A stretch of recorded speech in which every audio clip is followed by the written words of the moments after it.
মুসলমান বন্ধুরা রে আমার, আল্লাহর পয়গম্বর সাল্লাল্লাহু আলাইহি ওয়াসাল্লাম সরকারে দু আলম নবী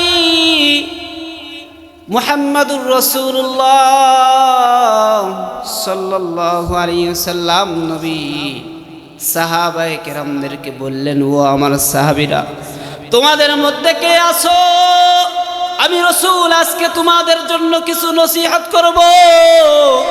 এই নসিহতগুলো সর্বপ্রথম নিজে শুনবে, নিজে আমল করবে, এরপর মানুষের কাছে প্রচার করবে।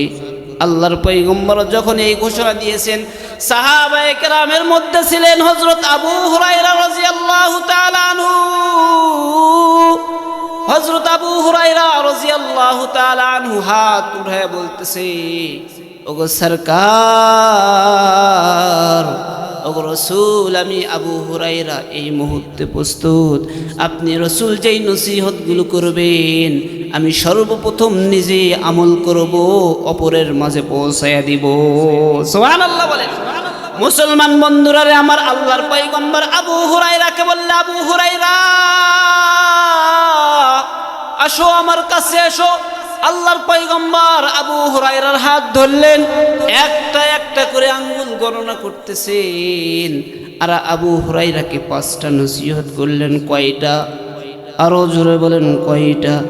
আবু হুরায়রাকে বলে, আবু হুরায়রা, তোমাকে 5টা নসিহত করতেছি, তুমি যদি এই 5টা নসিহত সর্বপ্রথম নিজে আমল করতে পারো এবং অপরের কাছে যদি দাওয়াত দিতে পারো, তুমি কিন্তু আল্লাহর পেয়ারা বান্দা হয়ে যাবা।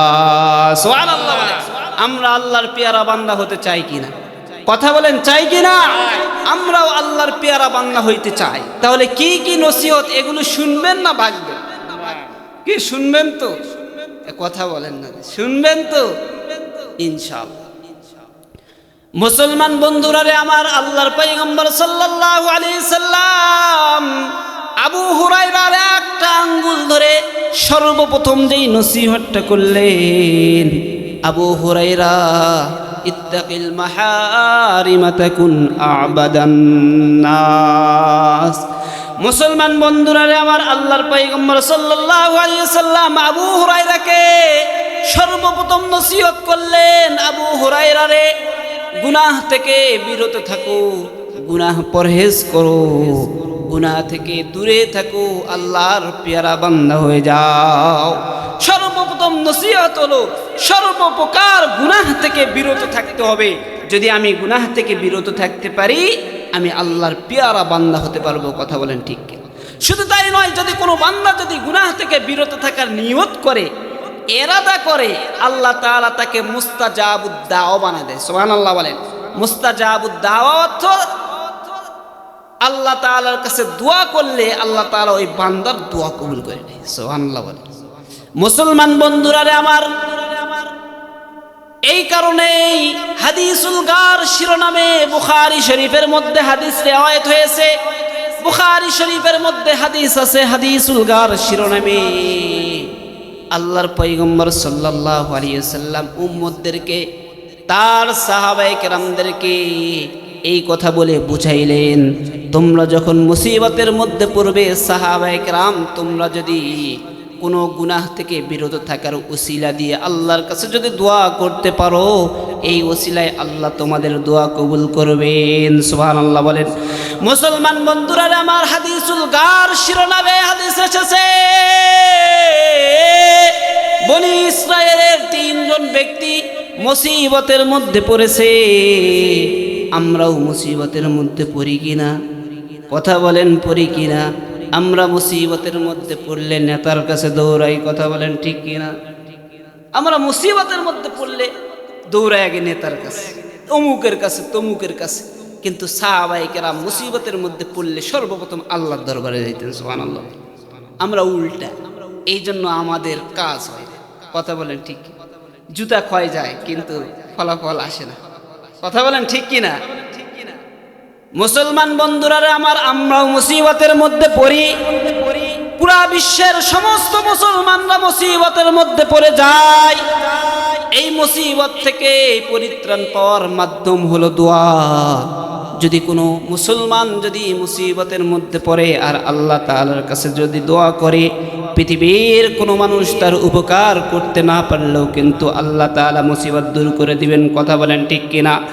মুসলমান বন্ধুরা রে আমার, বনি ইসরায়েলের 3 জন ব্যক্তি মুসিবতের মধ্যে পড়েছেন। পাহাড়ি অঞ্চল দিয়ে চলতেছিলেন, চলতে চলতে ঘূর্ণিঝড়ের কবলে পড়ে গেছে।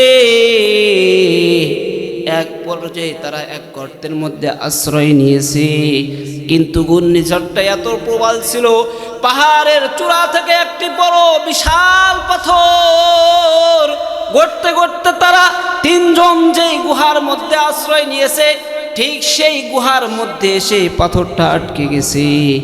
আর 3 জন ব্যক্তি গুহার মধ্যে আটকে গেছে, আর বের হতে পারে না। 3 জন ব্যক্তি এবার সবাই মিলে পরামর্শ করলো, আমরা তো এই মুসিবতের মধ্যে পড়ে গেছি, এই মুসিবত থেকে তো আমরা আর পরিত্রাণ পাবো না। পরিত্রাণ পাওয়ার মাধ্যম হলো আল্লাহ তাআলার কাছে দোয়া করা। এই জন্য আমরা প্রত্যেকে নিজেদের জিন্দেগির নেক আমল দিয়ে আল্লাহ তাআলার কাছে দোয়া করব। যদি আল্লাহ তাআলার কাছে দোয়া করে আল্লাহকে যদি খুশি করতে পারি, এই পাথর আল্লাহ তাআলা সরাইয়া দিতে পারেন। কথা বলেন ঠিক কিনা?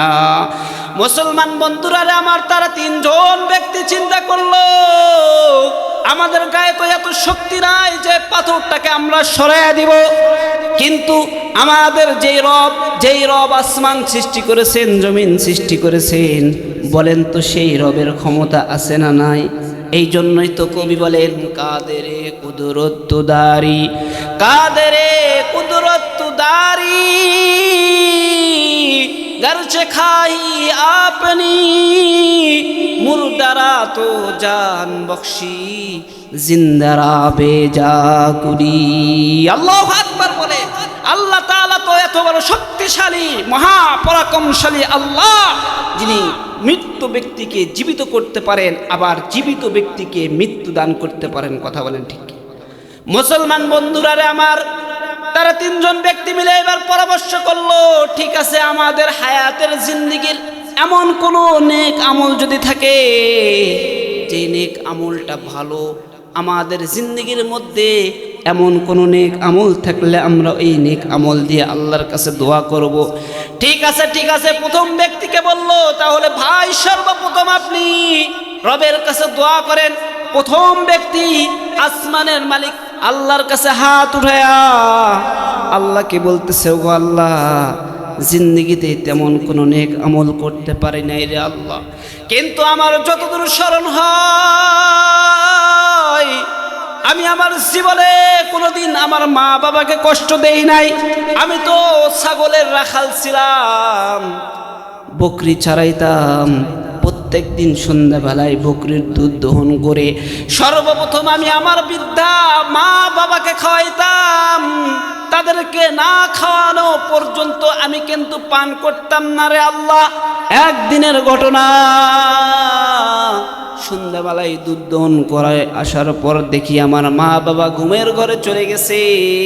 আমি আমার মা বাবাকে ডাকি নাই, দুধের পিয়ালা নিয়ে মা বাবার মাথার কাছে দাঁড়িয়েছিলাম। পিছন থেকে আমার সন্তানরা ডাকে, বাবা, ক্ষুধার জ্বালার সহ্য করতে পারি না রে বাবা, আমাদেরকে একটু খাবার দাও।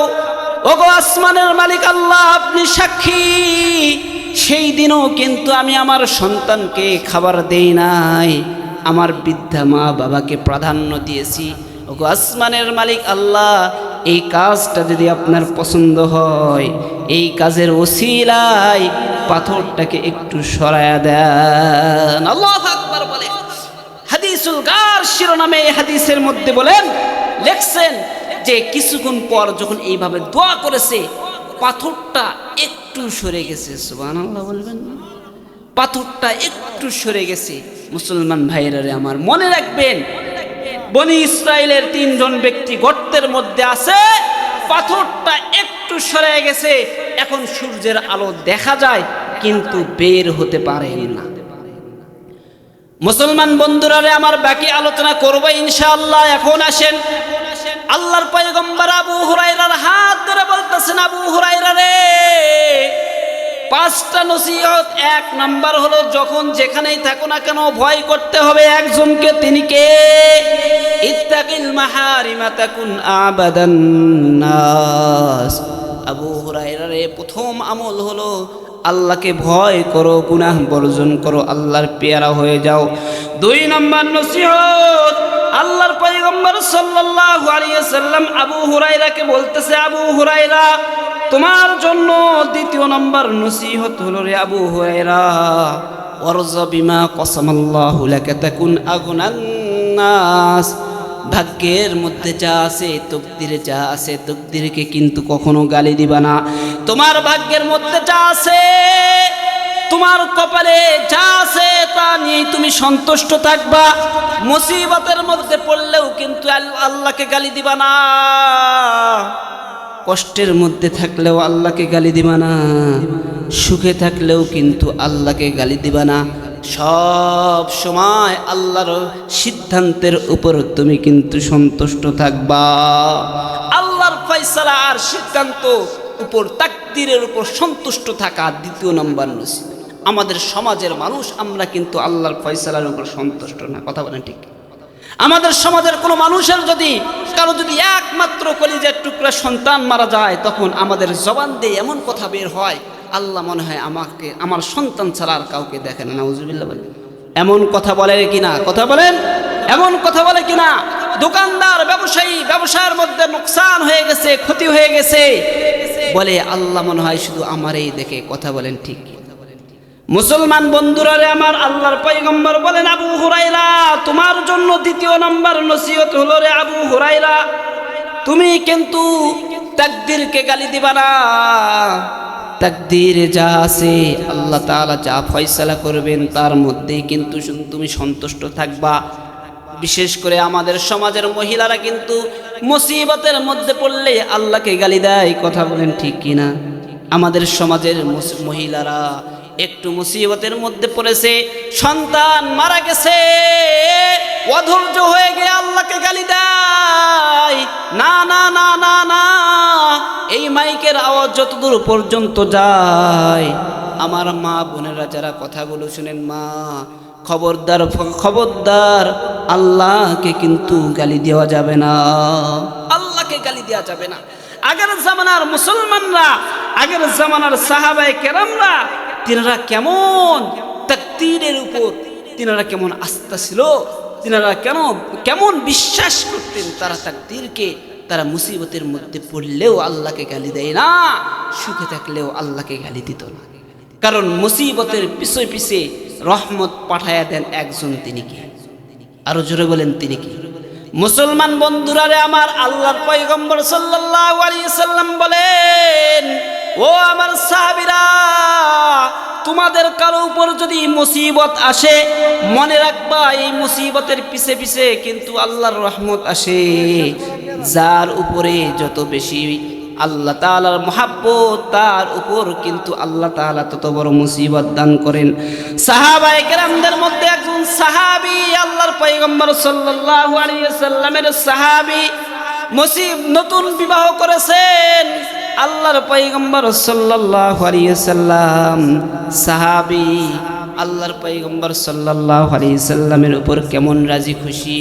নতুন বিবাহ করেছেন মহিলা, যেই মহিলাকে বিবাহ করেছেন বহুত বড় জাহেদা, বেদা, পরহেজগার স্ত্রী। এই কারণেই তো আল্লাহর পয়গম্বর সাল্লাল্লাহু আলাইহি ওয়াসাল্লাম সাহাবায়ে কেরামদেরকে বললেন, সাহাবীরা রে, তোমরা কিন্তু, ও যুব সমাজ, তোমরা তাড়াতাড়ি বিবাহ করে নাও। ইন্না ফিন নিকাহি লা বারাকা। আল্লাহর পয়গম্বর বলেন, নিশ্চয়ই বিবাহের মধ্যে বরকত আছে, বিবাহের মধ্যে বরকত আছে। আল্লাহর পয়গম্বরের সাহাবী বিবাহ করেছেন, বরকত শুরু হয়ে গেছে। কারণ ঘরের একজন নেককার মহিলার আমলের প্রতিদান তার স্বামীর কর্মজীবনে পড়ে। এই জন্য মহিলা যদি বক্কার হয়, তার স্বামীর কর্মজীবনের মধ্যে অশান্তি হয়ে যায়, বরকত থাকে না।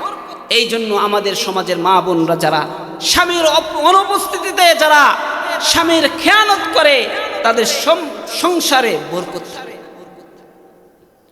তো ভাই, ইচ্ছা ছিল আরো কিছু আলোচনা করার, আমাকে বারবার নোটিশ করা হচ্ছিল, এই জন্য আমি আমার আলোচনা সামনে আগাইতে পারতেছি।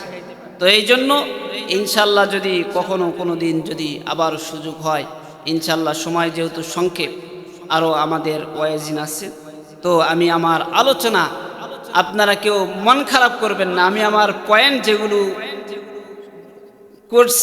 ধরছিলাম ইনশাল্লাহ শেষ করার নিয়ত ছিল, কিন্তু সময় সংক্ষেপ, কিছু করার দরকার। ইনশাল্লাহ যদি কোনো দিন হয়, ভাগ্য হয়, আমাদের আল ওয়াইজিন পরিষদের উদ্যোগে মেজবা ভাইয়ের সঙ্গে আমার সম্পর্ক যদি ভাই আবারও যদি কোনো দিন সময় সুযোগ হয়, ইনশাল্লাহ বাকি আলোচনা এই এলাকায় যদি আসি ইনশাল্লাহ করব। ইনশাল্লাহ ইনশাল্লাহ আগামী বছর যদি আসি, এখান থেকে ইনশাল্লাহ আপনাদেরকে বাকি আলোচনাটা আমি শোনাবো ইনশাল্লাহ। আল্লাহ তাআলা সকলকে কবুল করুক, সকলে বলুন আমিন। ওয়া আখির দাওয়ানা আলহামদুলিল্লাহি রাব্বিল আলামিন। আসসালামু আলাইকুম ওয়া রাহমাতুল্লাহ।